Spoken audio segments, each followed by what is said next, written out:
So we're checking out the UniFi 6 access point. Well, if you haven't heard of UniFi and well, you clicked on this video, I can say hands down, when I installed 2 access points from UniFi about 3 years ago, it's still the best tech purchase I've made within that time period. And nope, they didn't pay me to say that. They didn't even buy this t-shirt for me. All this was purchased with our own funds, so like we always tell it like it is and keep it unbiased. Yeah, should you really upgrade to UniFi 6, Wi-Fi 6, or whatever 6 it is? Let's find out, and let's see if that myth about 160 megahertz wide channels gives you less signal. Let's check it out.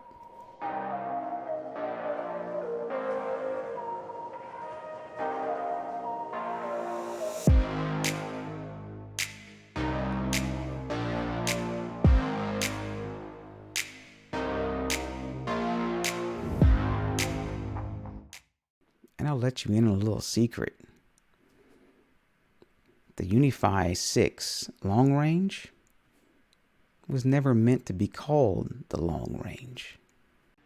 So for the specs, I'm not going to bore you because many of you experts probably know the specs better than I do. But for a few of you, this is the long range, and it says it provides an aggregate radio rate of 3 gigabit on a 1 gigabit Ethernet connection, right? Yeah.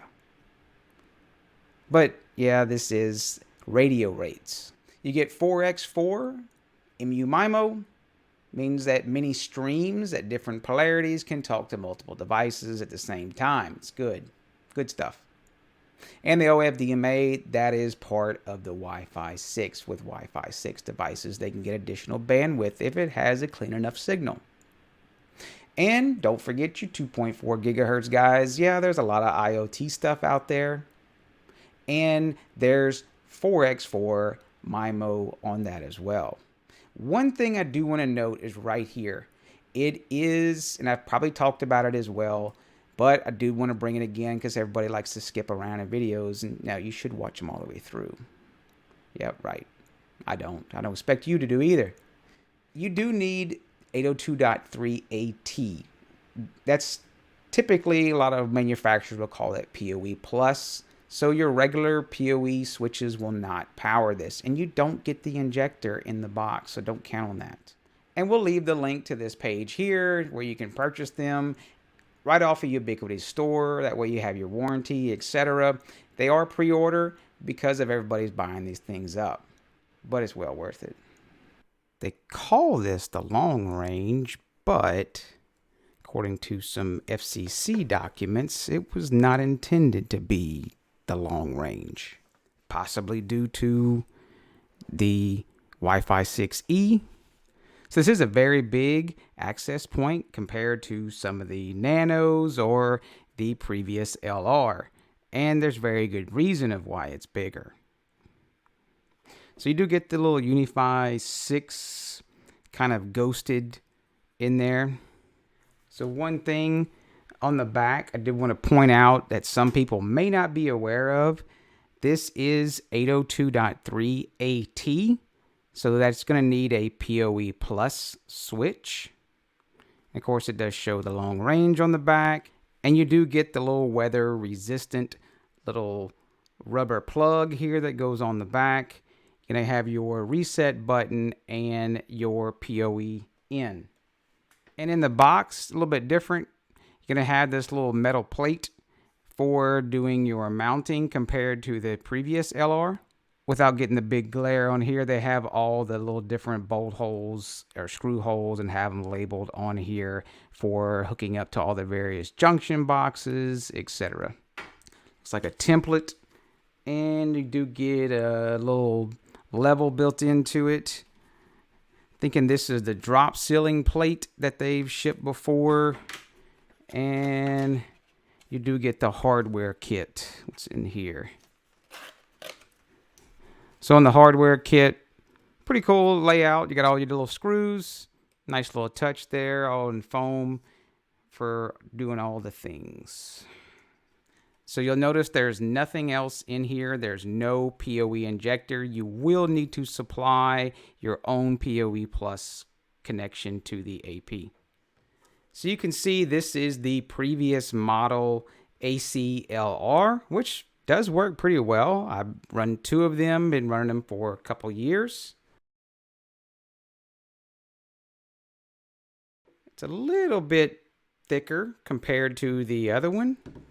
And yeah, diameter wise, that's where it starts to really change.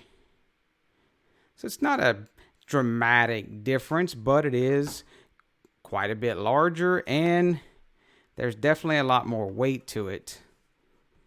A lot more power, a lot more into this guy and antennas, I'm sure. And no, I know we typically do that on this DIY channel, but just due to how the logistics of trying to get another one, if I did try to open this up and end up tearing it up, I would probably shed a little tear there for a little bit. So let's go get this guy installed, and we'll put this one to the side. We've already done some testing on this and some benchmarks, and we'll redo those benchmarks on this one. So my little test, I have probably about 110, give or take, Wi-Fi devices. And no, I do like my Ethernet, but I do a lot of home automation. If you're new to the channel, well, definitely check out some of the previous videos and you'll see why I have a lot of Wi-Fi devices. So the first issue I had, well, how do I test this thing? Maybe I don't have any 802.11ax or Wi-Fi 6 devices to really get the performance difference out of this. Well, to my surprise, my new Oculus Quest 2 VR headset, which by the way, has definitely changed my life in the way doing exercising and gaming. Check it out if you haven't seen one of those. We'll put that link down below. But we couldn't show all the speed tests in there because that just wouldn't be fun. So I went ahead and bought a new Wi-Fi card for my Dell laptop and upgraded it using the AX210 Intel chipset. Then we used a Pixel 5 phone. It is only Wi-Fi 5. Really wanted to see how it would work and see if maybe Wi-Fi 5 devices were going to be slower now that Wi-Fi 6 was available. And last but not least, one of the most important is the Wemos D1 Mini. And again, if you're not familiar, we've used many of them before. It's an ESP8266 device. It only does 2.4 gigahertz. But the really cool part of it is I plug it into a battery pack, and I had Node-RED from my server send over an MQT message back and forth, and it would blink the LED on it. So it was really easy to walk around, and I could see when I would immediately drop signal. I had it sending a signal every second to toggle the LED on and off. And for the speed test, I didn't want to do any type of iPerf or anything like that. I don't feel that's a real test. I wanted to see some HTTP traffic or HTTPS going across that we would normally see, plus some various file copies. And it just made it easy with the various devices because I could just do it in the browser. And no, I did keep this speed test local. I have one on my local server on gig Ethernet. So I don't have one of those clean interference scientific Faraday cages, but who uses that in real life to begin with? So we stuck it in our noisy environment in a suburban home, tons of different Wi-Fi devices, and compared both of them. And for the most part, the UniFi 6 just totally knocked the UniFi 5 out of the water. And of course, when the laptop that has the new chipset connected up with the Wi-Fi 6, man, the speeds were just downright impressive. And the last test I did, I know we've seen this multiple times on Reddit, different forums, that going with a wider signal creates less powerful signal. Makes sense, right? Because you got so much power and then you're just spreading it out in spectrum, right? Well, maybe not.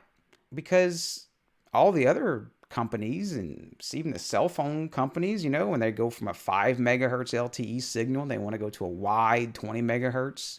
Or even take some of the cable providers when they're going to DOCSIS 3.1, they want this wide channel. And because wider is usually better.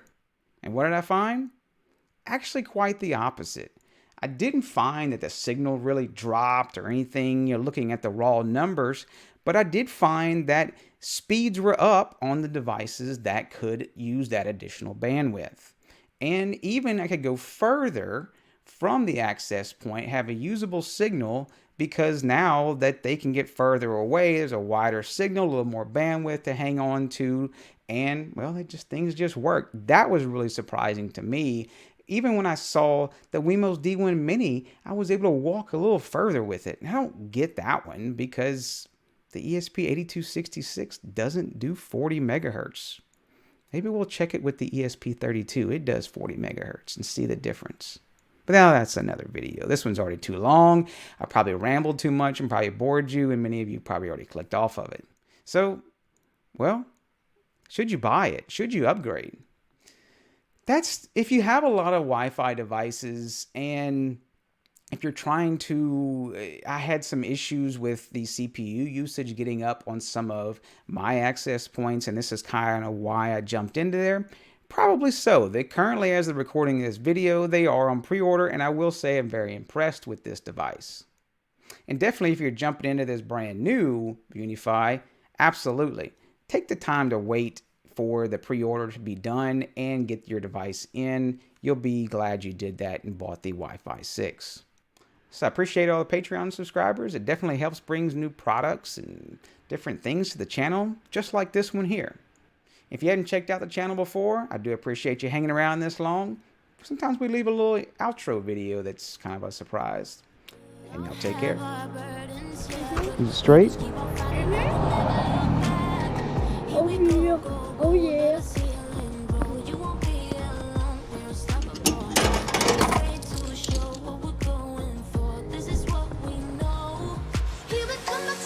We're not dancing on the tower. You stay up there, and when I get down, come down, okay? No! Wait.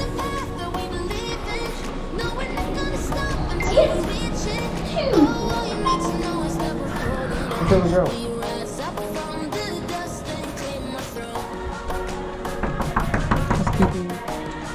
Housekeeping!